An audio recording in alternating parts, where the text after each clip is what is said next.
Hello, good afternoon. It is for me a nice sunny Sunday, which is a perfect time to hide from the world and prepare some Dungeons and Dragons. So I have before me a responsibility. I've got a one shot that I need to run. Now, it's not the bad kind of responsibility. It's not like a take out the garbage kind of responsibility, though I might take out some trash.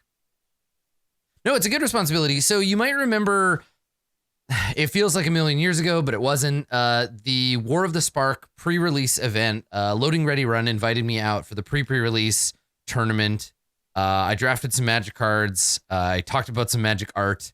I fumbled my way through playing the game, and then at the end, I made some cool friends, and the folks at ChannelFireball invited me to run a 3-hour 5th edition Dungeons and Dragons game set in Ravnica, live and on stream at an event called MagicFest Seattle. So MagicFest Seattle is coming up this coming weekend, so it's like a little under a week from now, and I have a one shot to ready up. So this is going to be prep for that. So if you are watching this in advance of that airing and you don't want to be spoiled, obviously, I don't know, get on your ornithopter and flutter away. But if you want to be spoiled, or if you're just interested in learning how I prep for a one shot, et cetera, stick around. We're going to do that. I hope that this is both interesting. Our illustrious champion. Hello there, Nightlight. Thank you. Welcome home. I hope that this is both interesting in the sense that we are going to take a look at how I prep generally for Dungeons and Dragons. Now, I know we've done a bunch of GM prep on the channel before, right? I did the Warhammer prep. I did the Mouse Guard prep. I did the prep for Court of Swords and Far Verona lots and lots of times. Like, we've done lots of prep, but we've never really done a 5e one-shot prep. Now, normally, my prep for these kinds of con events is to do nothing. If you watch that episode of Office Hours, you know, my favorite thing to do is prep nothing, come to the table with a game like Dungeon World, do character creation, run the game, and be done with it. But Dungeons and Dragons does not allow me to do such a thing. So instead, I'm going to show you kind of how I'm going to prep for D&D in a live environment. So we're not going to be using Roll20. It's going to be books and pencils and dice and paper, and it's going to be to a live audience, and it's going to be on stream, and the stream is only going to be able to see me. So this is going to be operating pure theater of the mind, no maps, semi on the fly, partially structured 3-hour Dungeons and Dragons. So I hope that it'll be interesting, and maybe as a bonus, it'll be useful to you if you ever find yourself in a similar position where you're running this kind of D&D. So we're gonna walk through all the steps that I'm gonna use to prep this. But let me talk generally. Well, let's talk generally first. Let me get into the. I've got some documents. So what I'll normally do is I'll sit down and I'll take a look at what my goal is. What is the purpose of this one shot? What is it? So the one shot itself, what am I doing? Right? Listening to Carpenter Brute. So what am I doing? It is 3 hours. I think 4 players, maybe 5. It's the Loading Ready Run. Some of the folks from Loading Ready Run, I assume 4 players. I'm going to assume 4 players. Pre-gen characters. Right, we're not doing character creation. Pre-gen characters. We're doing it's set in Ravnica, right? Magic themed. Who is my audience, right? Who am I playing for? Not just these players, but I have an audience, right? So it's going to be live at MagicFest, meaning mainly Loading Ready Run, ChannelFireball, Magic fans, right? So my primary audience is people who are interested in Magic. My secondary audience is D&D fans. My tertiary and so on audience is going to be Adam Coble fans, right? So live at MagicFest, and then also live on Twitch. So I believe the intent is to stream to my channel, but I'll host it regardless. Okay. Live on Twitch, live at MagicFest, and then probable like minimal rules interaction. No maps, no VTT. Now, normally this would be the part where I say, why am I playing Dungeons and Dragons? Right? Normally this would be the part where I would be like, none of this makes sense to play 5e, except maybe that it's Ravnica magic themed. But Dungeons and Dragons is built into the set here, right? We are playing 5e D&D. It was part of the original premise. It is a game everybody that I'm playing with is familiar with. Magic, D&D, they have that relationship. We've got the Ravnica Guildmaster's Guide. That's how that's gonna go. So we are playing 5e. These are my constraints. So this is what we've got to work with. Now, my thoughts here, let's talk about general concepts, thoughts, right? Okay, so general thoughts here are set in Ravnica, use as much Ravnica stuff as possible, right? Include a core NPC or two, fit it into the greater Ravnica storyline, right? This is we're gonna be able to reinforce this stuff. We're gonna be able to show like characters doing Ravnica stuff, right? That'll be the thing that I'm trying to go. And then my other, yeah, you want me to grab here? I'll make it a little 25% bigger. I also, for me, I'm trying to get access to a new audience from a personal business perspective, right? I'm not doing this just because it's fun. I am doing it because it's fun. But these kinds of events, we do these because I want to get people to watch my other shows. So I want to tie it into Jace Beleren Must Die, right? So whatever happens in this, I want to include in the canon of JBMD and bring them along, right? Yeah. So whatever happens in this is true in Jace Beleren Must Die. Whatever is true in JBMD, also true in this one shot. It is a Jace Beleren Must Die one shot featuring other characters. Yeah. The Jace Beleren Must Die cinematic universe. So, yeah, we could make them. So this will help inform some of my choices going forward, right? So I guess let's talk a little bit about that. So I want to make it different from Jace Beleren Must Die. So probably we'll have different antagonists, different protagonists, but set in the same universe. There'll definitely be a like a Torgor wanted poster. We'll kind of include those sorts of things. So the other thing here for general concepts and thoughts, it's going to be 3 acts. No charge in. So each act is about an hour. Each act is about an hour, which means Act 1, introduction and rising action. Act 2, rising action and climax. Act 3, resolution and a denouement, right? So there has to be some structure. We're going to be building kind of like, let's get to know the characters. What are they trying to do? We'll give them one conflict that will lead into the rising action. Act 2 is going to be all punching and kicking and fun and magic. And then Act 3 will be like the resolution of the climax and the lead out to what happens, right? Sorry, there's an extra E in denouement. So, resolution and denouement. Denouement avec le fromage. Qu'est-ce que c'est? La bibliothèque. So this is what I get. 3 acts, no character creation, tie it into Jace, make it feel like a magic story using the D&D stuff. I think probably avoid too much Azorius because I have them already, right? Like they're already the bad guy. So this means like don't use the rising influence of Dovin Ban as the main antagonism, right?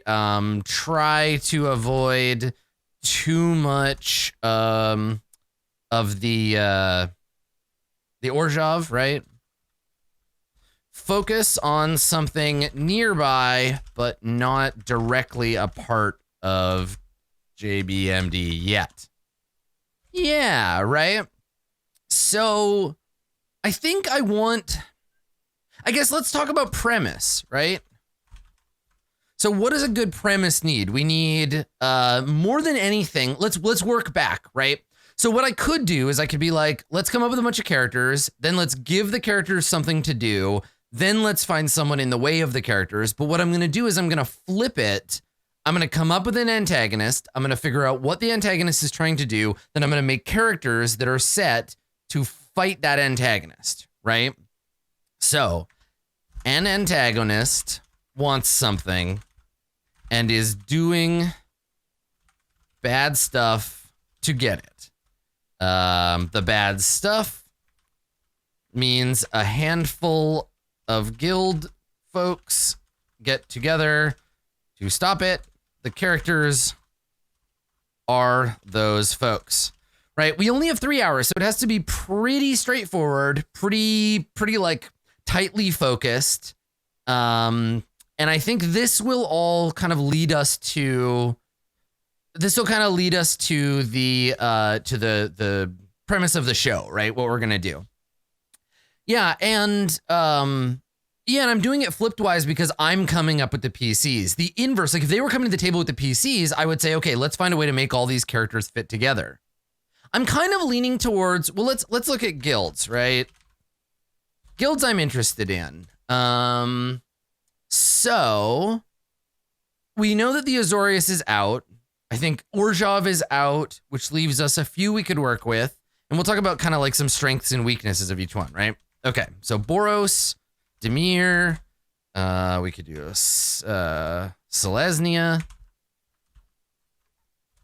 Boros, Dimir, Selesnya, Simic. God, let's see if I can remember them all. Boros, Dimir, Selesnya, Simic. We're gonna leave off Orzhov. I guess I can just write down the ones I'm gonna leave. So Orzhov, Azorius, Orzhov, and Izzet, they're all out. I'm gonna just no go on these ones because we have them. There's so much a focus of the existing game.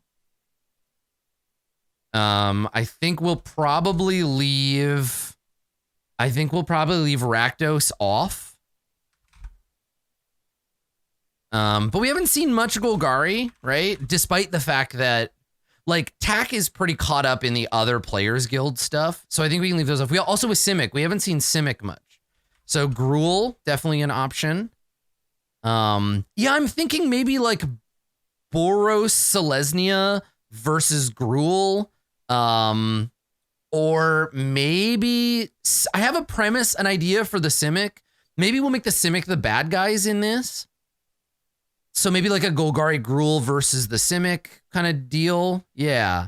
Who am I missing here? 1, 2, 3, 4, 5, 6, 7, 8, 9, 10. Nobody. Okay. All right. So Boros, let's make this a subcategory and we'll make some pro and con kind of deals here. So Boros, like good guys, vigilante cops,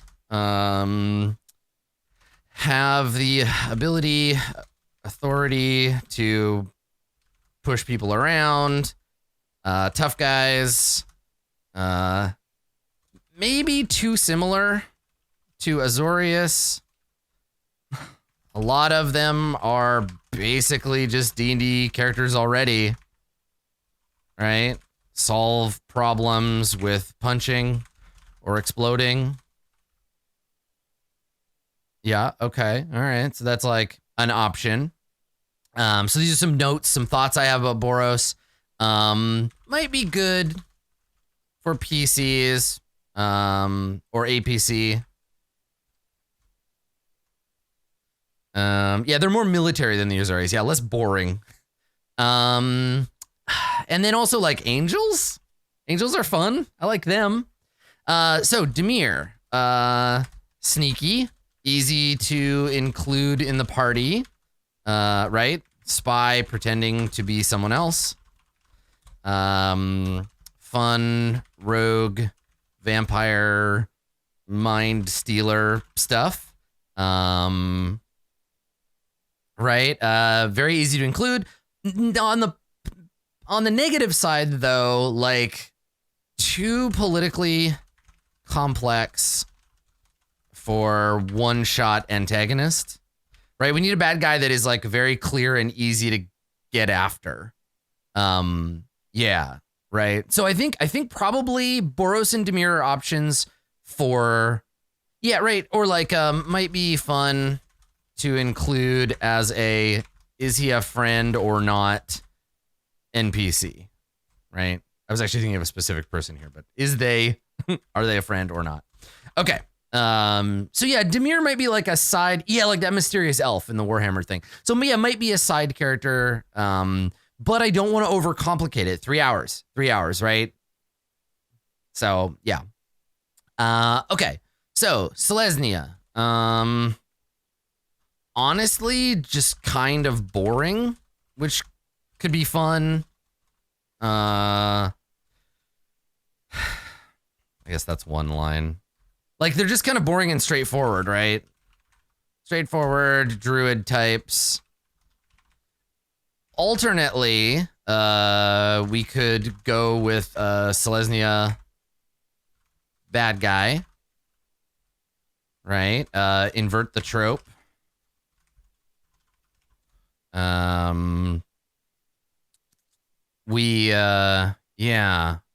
I feel like I'm starting to develop an idea as I work through this, but yeah, definitely a PC option.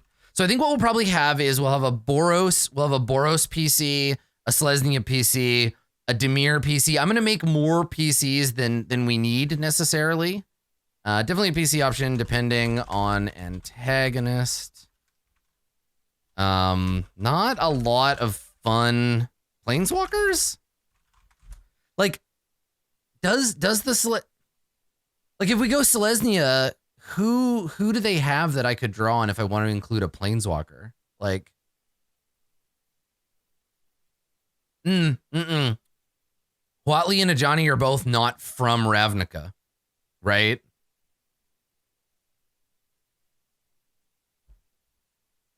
Like, I mean, this is all pre-war, so it has to be either native planeswalkers or ones that have like infiltrated by this time, right? Yeah. So this is like we're in between the first like guilds of Ravnica and Ravnica Allegiance, right? There's nobody from Ravnica. They're sort of boring. Yeah, we would get Amara, Tristani, or Tolzamir. Yeah. So like, meh. Okay. So that's fine. Simic, I think probably if I use them, I want to use the negative side, right? So fun, goofy, weird, can be comic relief, but also big threat. Mutants, right? Experiments gone wrong. I think I want to use a Simic antagonist, but we'll see. Fun, goofy, weird, can be comic relief, but also big threat. Mutants, an option for PCs, definitely. Yeah. Okay. And then Golgari, edgelords, good for antagonist and protagonist, right? They're everywhere. Vraska,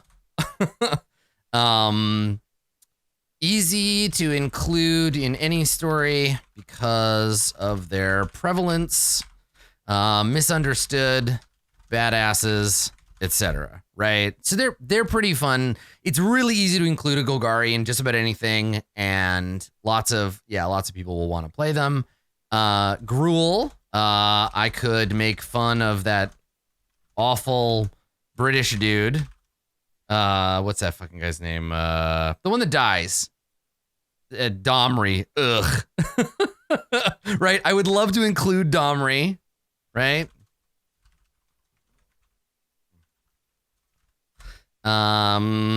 Smash and grab barbarian types. Fun for PCs. Not a great antagonist. However, we could have a lieutenant idiot situation, where a gruel is being used or manipulated, right? This is our red-green herring.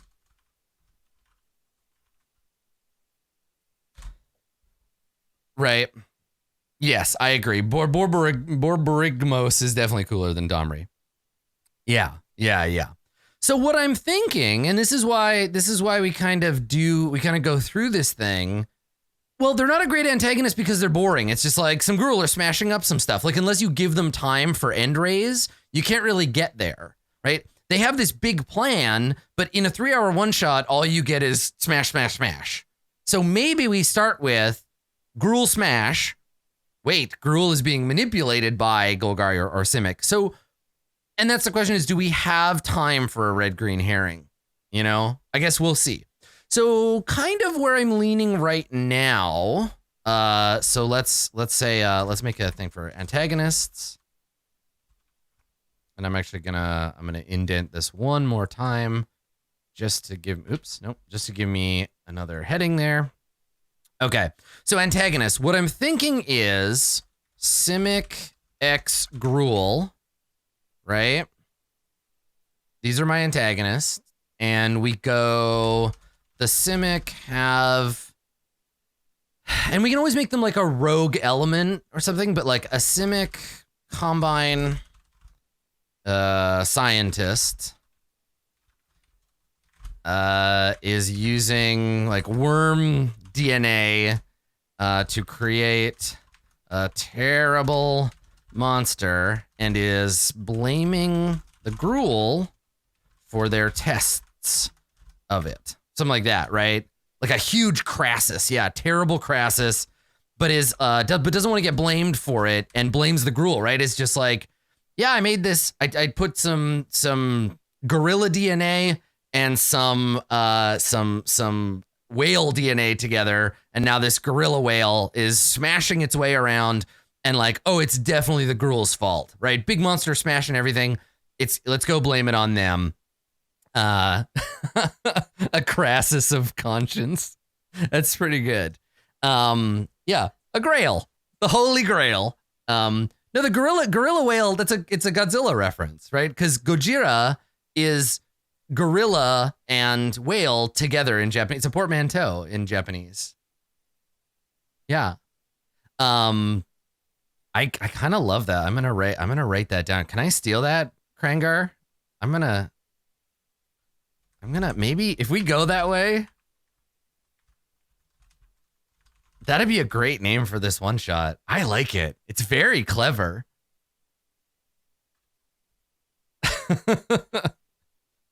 Cool. Okay. So yeah, is like combining ancient gruel beasts to create a terrible Krasis and blame the gruel for their test of it. The scientist wants, so remember to make a good antagonist, we want admirable means, or like an admirable goal, but doing bad things to get it, or doing good things, but with a bad goal.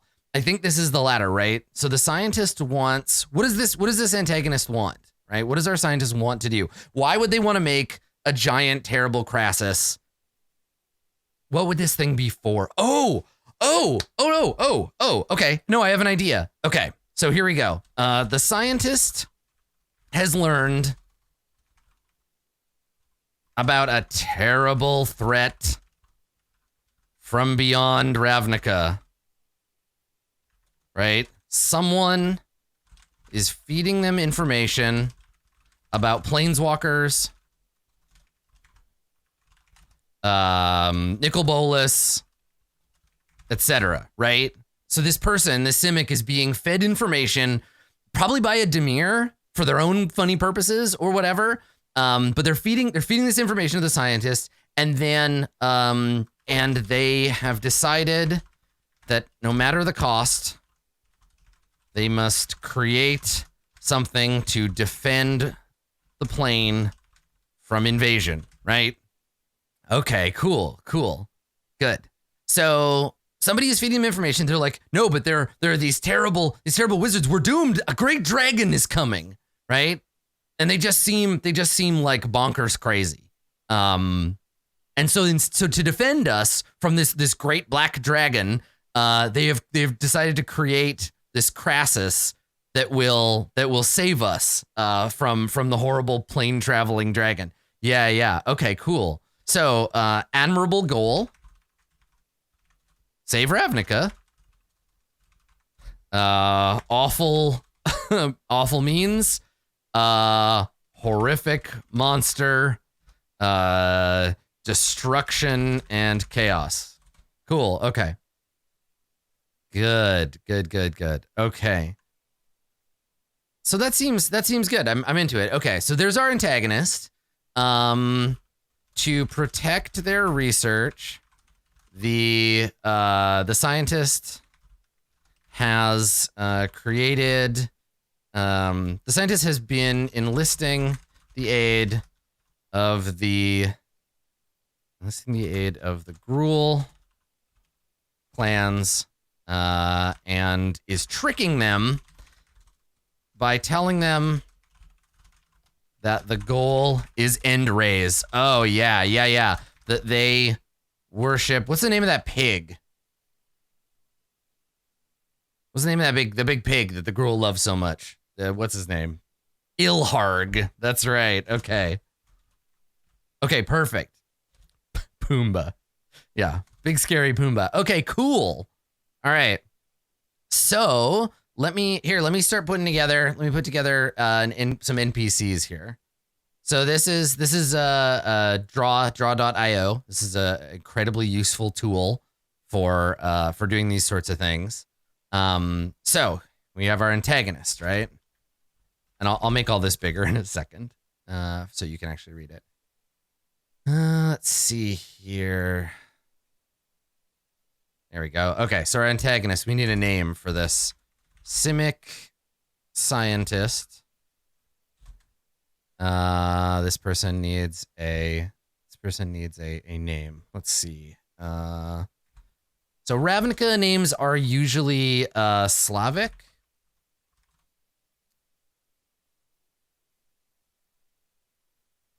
So let's find one. And I think they're probably they're a hybrid themselves. So Simic hybrid. And like what are nature's like smartest animals? What kind of like smart things could they have combined? Yeah. Dolphins. They usually use some kind of like octopus, like something that would make them smart. Yeah. Parrot, an octo parrot. I kind of like the idea of them being an octo parrot. It's pretty good. Yep. Okay, cool. They're an octo parrot now. Cool. All right. So they're an octo parrot, right? They have a beak and they have like a fringe of tendrils and like, yeah. Okay, good. Yeah. So some kind of squid parrot thing. Yeah. Okay.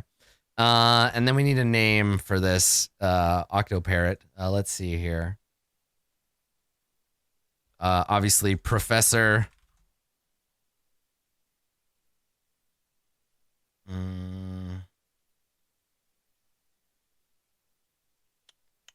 There's so many good names. Let's see.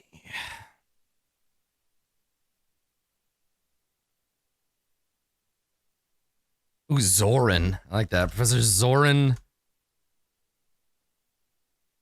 Do Ravnicas normally have like last name? Zoran Serena? That's a good one. Zoran Tihomir. Dave, I'm not naming them Glorp Splurfington.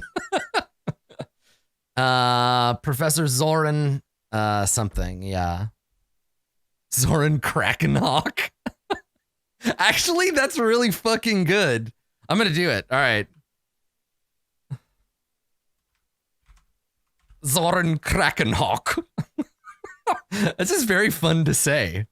Okay, cool. All right, professors, this is our bad guy. This is our antagonist. The Simic hybrid scientist, Professor Zoran Krakenhawk. From the English, Kraken and Hawk. Okay. So good. All right. And then we need, this is our lieutenant, right? Our Gruel Patsy. Let's make this person like a half elf.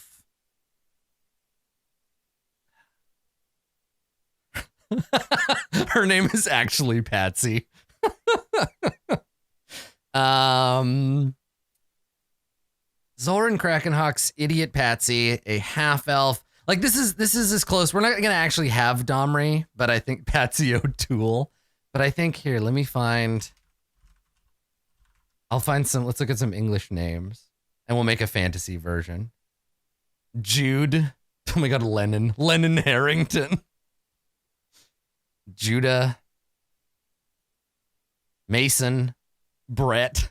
These are all so like normal.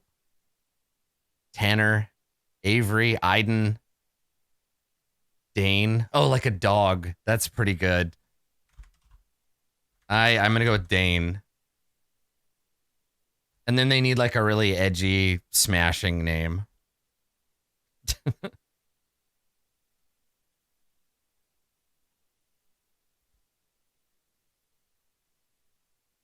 Yeah, right. Like something like that, like Shatterstorm, Earthrender. And remember, they have to seem like they're the main bad guy. Dane the Devastator.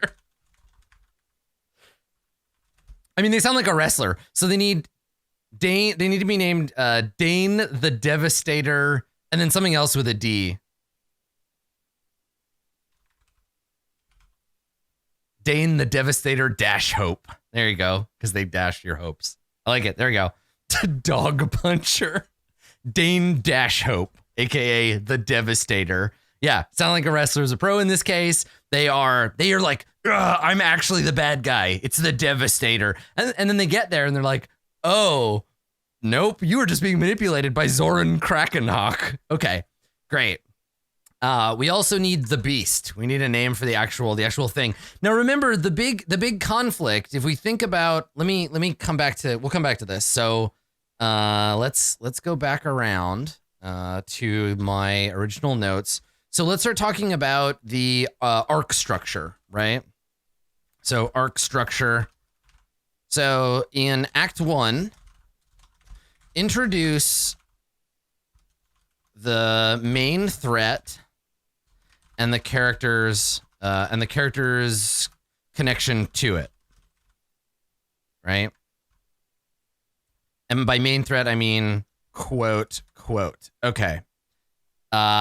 Act 2, oops, not Amazon. Get out of here. You're not the main threat. Act 2 is confront the threat, learn the truth, fight the actual bad guy, and then Act 3, climb and end game, right? Resolve goals, etc. Right? Now, I don't want to do a whole hour of this. Like, what'll happen is these are three overlapping diagrams, right? So Act 1 leads up to the first confrontation, the Gruel threat. And that's where they basically, my hope is to confront the bad guy at the beginning of Act 2, end of Act 1, fight them, probably beat them, and then find out, wait a second, you've just been manipulated. Now we have to turn on the actual bad guy who, because of our bumbling, has gotten ahead of us. We spend the rest of the Act 2 getting to fight the bad guy. Then Act 2 into Act 3 is confronting our real villain, big villain speech, climactic battle, endgame, right? So we'll see. I need to be able to cut little bits and pieces here and there, and we'll move things along more quickly or slow them down depending. And we'll talk about that. We'll add in some additional kind of like backup scenes so that I can fill things in. Yeah. Okay. You feel like that's a lot to fit? It's only two confrontations, right? In 3 hours. It's the Act 1-2 confrontation and the Act 2-3 confrontation, right? Fake bad guy, real bad guy. We can do this all in 2 fights. Or maybe like a fight where everybody's a pushover. Nah, getting the players there, we'll get there, right? I'll talk to you about how we're gonna do that. And I'll make a subheading to help you understand that. So, right, PCs. Not only am I creating, right? So a PC is a race, class, background, right? However, it's also agenda. So I'm going to be giving them all, like the Alien RPG, like a murder mystery. This is what your job is in this session, right? Find out this thing, confront this thing, do this thing, prevent this thing. So each character will have a specific thing they are trying to do during this session. And at the end, if they do the thing, they've kind of like won the thing, right? So everyone's agenda is one thing, and then together they or separately they'll have their own thing. So like our secret Demir, you know, sneak away with some of the research, right? Maybe somebody knows the real bad guy. Somebody's job is to make sure that that this character can be saved, right? Like everybody has their own special like little thing that they need to do. Yeah. So we'll talk about that, and then obviously we'll structure these with specific individual scenes. I just want to talk a little bit about the arc structure. So I think the only other NPCs that we need, if I pop over to that tab, we need the beast, the great MacGuffin, right? So an enormous worm simic hybrid menace, right? And this isn't like preventing the thing from getting out. It's already out. It's smashing things. It's like it's already out there. Krakenhawk's beast is doing its thing. Yeah. So basically we just need like a shape. They're not actually going to fight this. They can't. This thing has no stats because it's way above their pay grade, right? They have to stop whoever's in charge, and they're going to know that, right? Their boss is going to be like, we know that this is the work of the Devastator. This has all of the hallmarks of Dane Dashhope, of Gruul. So go and fight that. Go and fight that thing. So yeah, maybe they'll be given a MacGuffin beast. Yeah, like a detention sphere or something. But it definitely won't be like, yeah, it won't be something they can fight. So I think, so how can we got to make this thing goofy. What is it a hybrid of? So it's a worm X, what else, right? It's got like worm. We've already got an octopus and a parrot, right? Is there a D100 you could roll for this like random animal? Yeah, I mean, maybe. Let me see. Random animal generator. I don't think there's a simic like, oh, there's a Krasis generator, right? There is like a Krasis like thing in the Guildmaster's Guide. Let's take a look at that. Oh, I have to do it manually. Let's see. So Krasis. I feel like there's like a macro for it. Let me look. Simic adventure goal, Simic villain. I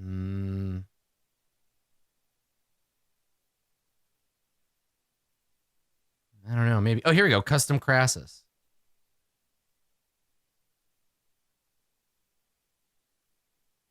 It is a category 2 Krasis with a venomous sting.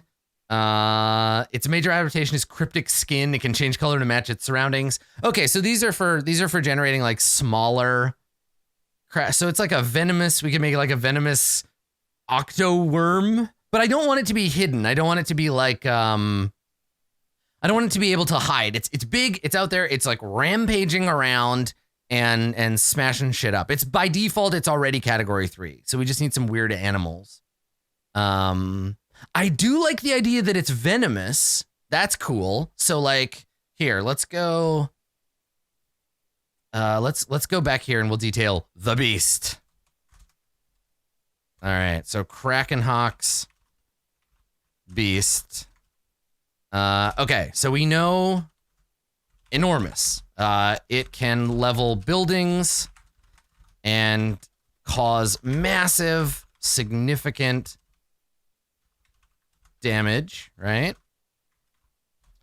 So we know that. Built to theoretically kill a magical interdimensional dragon, right? I feel like, yeah, some kind of like centipede worm thing. A mongoose. Yeah, some kind of like giant. It's like an enormous Godzilla type. It's like it's a kaiju. It's very much a kaiju. Yeah. So what would you, if you were an insane Simic scientist, remember Simic tend to lean towards, we're leaning away from bugs, right? Necessarily, we're leaning away from mammals. And this might give them a hint that it's a Simic. Generally, they go towards reptiles, amoeba, and other sort of like oceanic type creatures, right? Amphibians, yeah. And it's got to be able to survive outside the water. So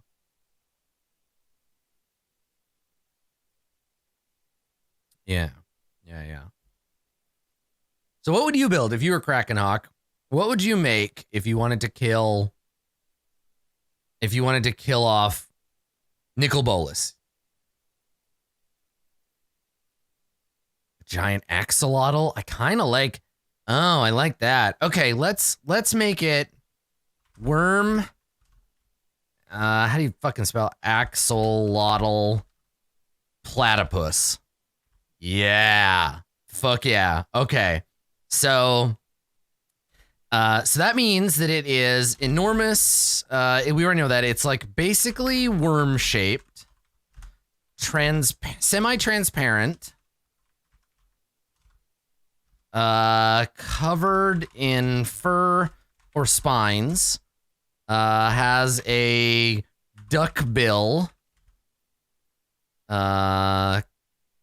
venomous claws. Let's give it like 10 legs.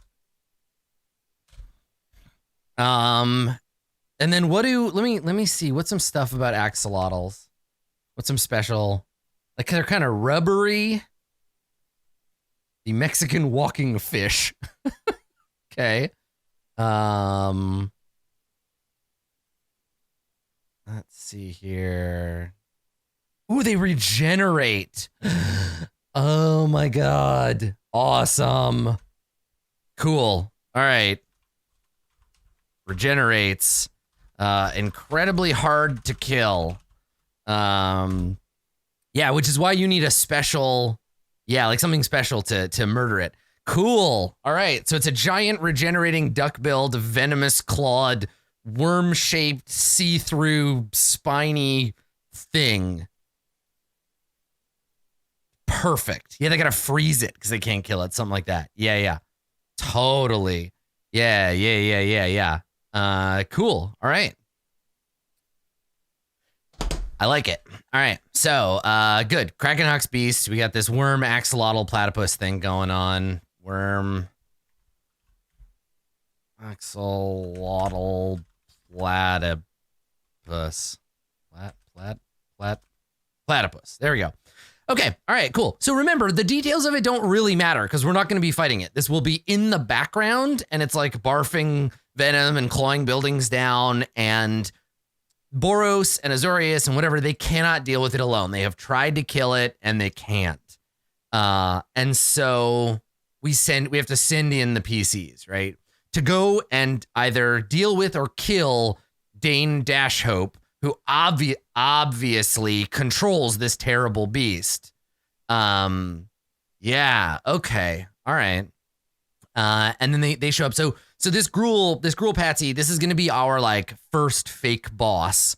And then when they defeat Dane will be like, no, it wasn't me. It was that scientist, Krakenhawk. Now they have to meet Krakenhawk first. He has to be like an advisor early on, right? So Krakenhawk has to seem like a good guy. And then Darkhope is like, no, it was Krakenhawk all along. And then they have to return and confront Krakenhawk. And then, yeah, and then deal with that guy. Okay, cool. All right.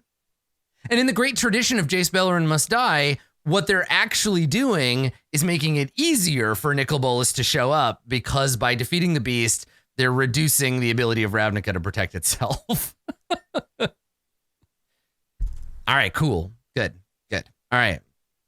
So let's just set these aside. I think these are kind of the only, we need one more NPC, and this is the quest giver, right?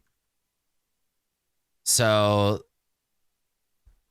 the ally, let's make this a Boros, because they're kind of dumb, and they're the one that would be like, let's set aside our differences. Or it should be a Selesnya, because Selesnya, they're also kind of dumb. Because we need someone who's a sucker. It's got to be Boros. Someone who's a sucker who thinks that it's the easiest, most obvious solution, right? The Boros are like, look, a nail.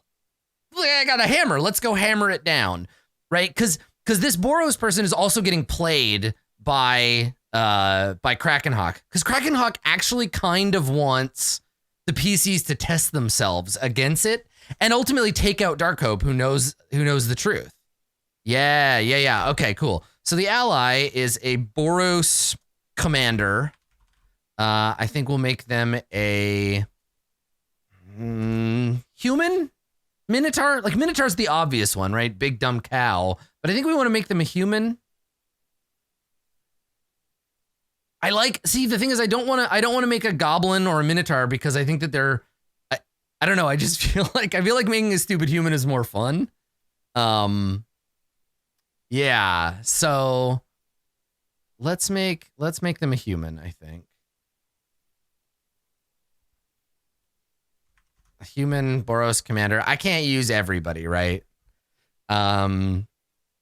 Okay, human Boros commander. And you know what? Let's make Dane Dashope has to be a half elf, because they have to be like a little bit like punk rock, a little bit like cool, and not like an obvious monster. Though we could go with the obvious monster angle and make them like an ogre or whatever. We'll have to see. We're gonna come back, because it'll depend on how what NPC, like, this will be a fight. So okay, all right. So human Boros commander, and their name is Commander, and it's got to be something like Commander Bright Flame, or like, something like that. Yeah. And how are we doing on gender balance here? Dane, I think, is, I guess here, let's put some pronouns on him. So Zoran is a dude. The beast doesn't matter. It's an it. The Gruul, this is a half elf. I think this is they. I think we'll make Dane a gender neutral there. And then this Boros commander, I kind of want to make it we already have a dude.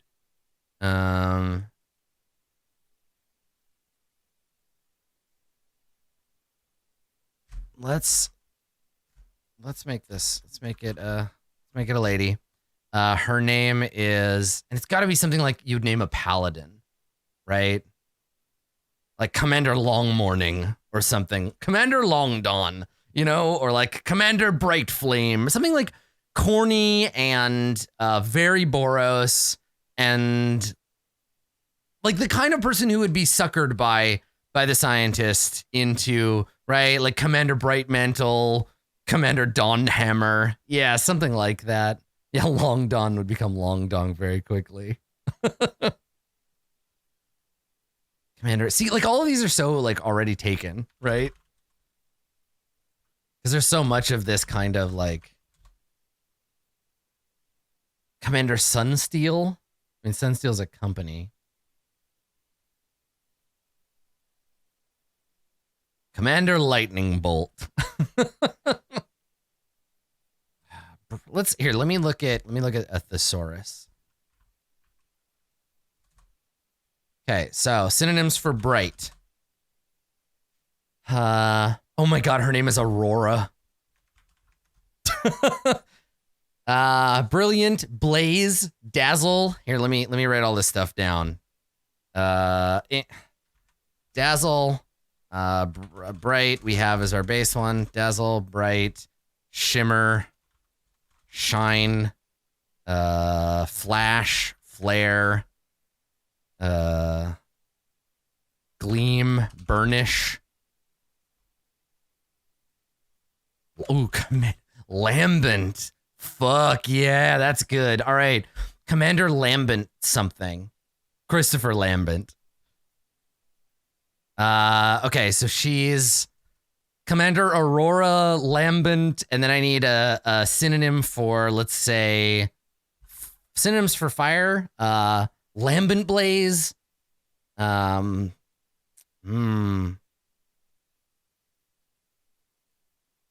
Flare. Lambent Glow. Lambent Holocaust. Commander Holocaust. That doesn't seem... Lambent Pyre. Lambent Pyre? Because a Holocaust is like a great conflagration, right? I think maybe just Lambent Flame is good. That has a nice mouthfeel. Yeah, Commander Aurora Lambent Flame. Commander Aurora to her friends. Yeah, cool. Good. Commander Aurora Lambent Flame. Yeah, so her goal is to put the team together. That's true. It doesn't sound like a Ravnican human, but this is a name given to her by her tragic backstory, right? She's like she's an orphan, and she was raised by an angel. After the angel rescued her from her dead parents' burned house, and the Rakdos burned her parents' house down, and her parents were like Azorius investigators, and she didn't know her name, and so the angel dubbed her Aurora Lambent Flame. She's such a fucking MTG novel character. Yeah, right? And angels are stupid, so they're like, I don't know, what's a human name? Aurora Lambent Flame. All right, so let's make a couple of notes about these NPCs. So, real quick here, NPCs, we got to do our 3 things, right? Yes, she's daytime Ravnica Batman. Daytime Batman. She's played by Kelly, what's her name? Kelly, the one who was on Regis and Kelly. Yeah, okay. So, we've got the bad guy, our antagonist. And I guess this doesn't need to be a bulleted list. So, our antagonist, Professor... what did we fucking name this guy? Professor Zoran Krakenhawk. Okay, so, Professor Zoran Krakenhawk, we need to know 3 things about him. Kelly Ripa, that's her name. He knows too much about the future of Ravnica, right? Haunted by his visions of the future. A brilliant simic scientist. A master manipulator.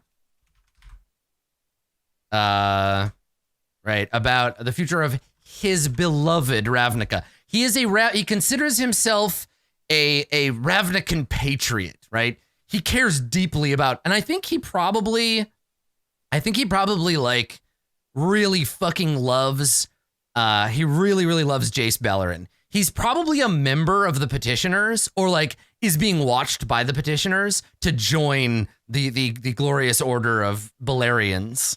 But that's a side note, right?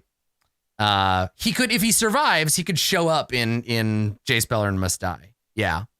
Okay, so Professor Zoran Krakenhawk, who knows too much about the future of his beloved Ravnica. He's actually very good. He's a brilliant scientist, and a master political manipulator because he's manipulating literally all of the other NPCs in the game, right? Okay, so we have the false antagonist. And this is our Gruul moron. Gruul. And what is their name? Dane Dashhope, aka the Devastator.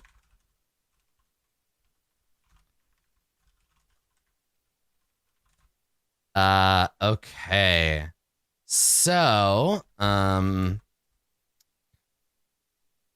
so this is yeah, that's true. Speaker Krakenhawk, I guess, is the correct term. You're right. You're right. Thank you, Stuart. Right. Speaker Krakenhawk. Okay. So Dane, they are, yeah, right. Like a little bit, Alex from Clockwork Orange, right? A charming nihilist, total moron, right? Easily manipulated. That's crucial to their personification. And then also a celebrity among certain folk, right? Kind of a folk hero, right? Robin Hood figure, like beloved of those who like want, yeah, Gruul Rockstar, exactly. Yeah. Charming nihilist, totally easily manipulated, like teenage idiot, and they just want to, like, I don't even know if they believe so much in the end race, but they just want all the attention. They want everybody to love them, and they want to be the one, right? Rising star among the Gruul clans. What clan do they belong to? Because Gruul has like specific clans, right? Guilds of Ravnica. Let's look at this Gruul thing and see if we get a list of the clans. Yeah, here we go. Burning Tree. The most fearsome of the clans, was the largest and more diverse. Okay, so that makes the most sense, right? Burning Tree. The Gore clan, most frequent and savage assaults on the citizenry. The Scab clan displayed scars and body modifications. A giant known as Narbulg Nine Fingers. The Sliz clan are all lizards, or mostly lizards. Gravelhide is resilience. That's not good. Jurta, an extreme interpretation of the old ways. Ilharg is okay. I think maybe Zurta makes sense. Yeah. Borak, all big guys, and then Trogs are like wandering hermits. Okay, so it's either the Jurta clan or Burning Tree. Burning Tree makes the most sense. Yeah, Burning Tree is the easiest to fit because it's so broad, but Jurta, they want to lay waste to the Ilharg. I think Jurta makes them an easier patsy, right? So I think that's probably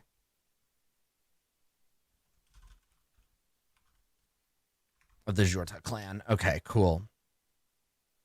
That's our false antagonist. Okay. And then we got the ally, right? The person we think is our friend, which I guess they are. They're just kind of gullible hero. And her name is Commander Aurora Lambent Flame. For the greater good. For all living creatures. Raised by an angel. Lawful stupid. To the core. There we go.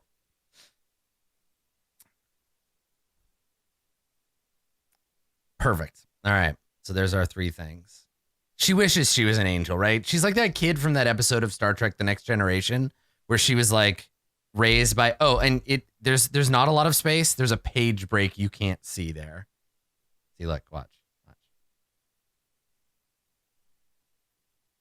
So yeah, okay. Raised by an angel, lawful stupid to the core, believes in the greater good for all living creatures. And yeah, this is 2. I got to move her name up here. There we go. And she is competent, but more than me at spelling. Competent. but not political. Right? So that's what made her easy to manipulate. Cool. All right. Yeah. Good. Yeah, and I guess we can here. Like, turn off print mode if you want, and then we just have screen mode, which still gives me page breaks, but it just cuts them and makes them easier to see. Okay, all right. So there's our 3 characters. This is the little NPC section. So let's draw some lines real quick. Mostly from, you know what? Okay, so Lambent Flame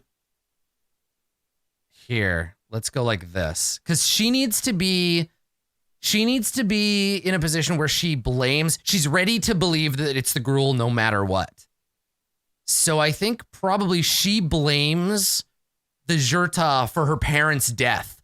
She personally believes that like the Gruul burned down her family's home and she has it out for them, right? And that's why she thinks that like, oh, this is my chance. I'm going to send these PCs to get rid of Dane Dashhope and get one more step towards my revenge. Yeah. Okay, cool. So let me reformat this slightly. Let's give everybody a little more room. And then I'm going to write in some notes about how these characters interrelate. Yeah. Okay. And then this one I gotta do 2 point. Okay. Maybe Dane did really burn down her parents' house. We don't know. We never will. Okay. So let's see. Blames for family's death.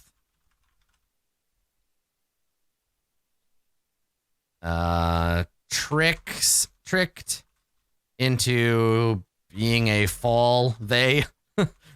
Into being a patsy. The beast needs to be a little buffer too. There we go. And then, oops. No, copy and paste that. Okay, whatever. And then created to save Ravnica. And then I can pull these over and I'm going to add here.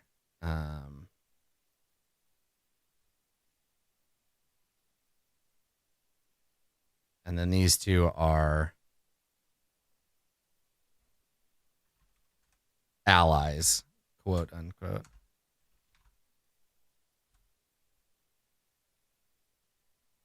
Yeah, now in a longer game, we could explore all of these interesting relationships, right? We could be like, wait a second, so actually Dashhope like saved whatever. We could do all of that, but we just don't have time. We have time for this specific political situation.